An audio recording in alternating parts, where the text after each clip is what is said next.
একসময় যে জুটিকে ঘিরে ছোট পর্দায় দর্শকের উচ্ছ্বাস ছিল চোখে পড়ার মতো, সেই তাসনুবা তিশা ও আরশ খানকে নিয়ে আবারও নতুন করে আলোচনার সূত্রপাত। ব্যক্তিগত ও পেশাগত দূরত্ব, মনোমালিন্য আর নীরব বিরতির পর অবশেষে একসঙ্গে পর্দায় ফেরার ইঙ্গিত দিলেন জনপ্রিয় অভিনেত্রী তাসনুবা তিশা। সাম্প্রতিক এক সাক্ষাৎকারে খোলামেলা কথায় তিনি জানালেন, সব তিক্ততা এখন অতীত।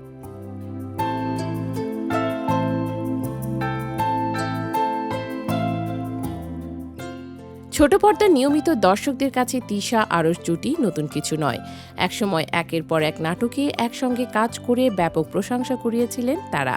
তবে হঠাৎ করে এই জুটিকে আর দেখা যাচ্ছিল না এক ফ্রেমে। শোবিজ অঙ্গনে গুঞ্জন ছিল দুজনের মধ্যে তৈরি হয়েছে ব্যক্তিগত ও পেশাগত দ্বন্দ্ব। সেই প্রসঙ্গে মুখ খুললেন তিশা।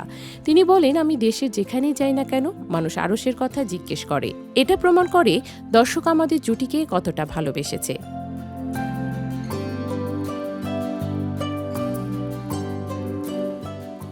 বর্তমান কামারপাড়ায় শুটিংয়ে ব্যস্ত তিশা জানালেন, আরশ কোথায় শুটিং করছেন তা তিনি জানেন না, তবে দ্বন্দ্ব প্রসঙ্গে তার অবস্থান একেবারে স্পষ্ট। আরশের সঙ্গে আমার যে কনফ্লিক্ট বা মনোমালিন্য ছিল সেটার অবসান হয়ে গেছে। এখন আমি আবার তার সঙ্গে কাজ করতে চাই। ভবিষ্যতে আবার স্ক্রিন শেয়ার করার সম্ভাবনা নিয়ে তিশা বলেন, ভালো গল্প আর শিডিউল মিললে তার পক্ষ থেকে কোনো বাধা নেই। পরিচালক যদি শক্ত গল্প নিয়ে আসেন এবং আমাদের সময় মিলে যায় তাহলে অবশ্যই একসঙ্গেই কাজ করব, বললেন তিনি আত্মবিশ্বাসের সঙ্গে।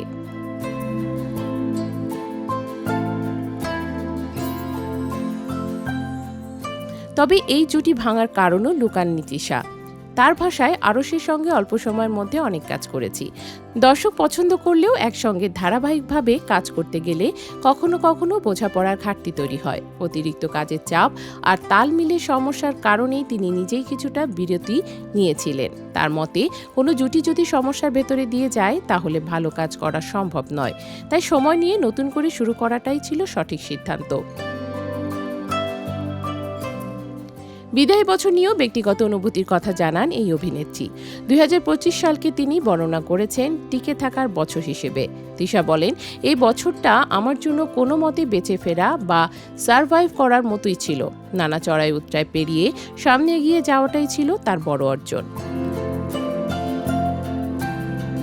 নতুন বছর নিয়ে অবশ্য বেশ আশাবাদী তাসনুবা তিশা। তার প্রত্যাশা, 2026 সাল হবে নতুন উদ্যম আর ইতিবাচকতার বছর। তিনি বলেন, ইনশাল্লাহ নতুন বছরটা ফ্রেশ মাইন্ড নিয়ে শুরু করতে চাই। সবাই যেন আমার জন্য দোয়া করেন, নতুন বছর ভালো কিছু বয়ে আনুক। সব মিলিয়ে দর্শকের মনে এখন একটাই প্রশ্ন, পুরনো জনপ্রিয় জুটি কি আবার নতুন গল্পে ফিরছে? তাসনুবা তিশার কথায় সেই সম্ভাবনার দরজাটা যে খানিকটা খুলে গেল তা বলাই যায়।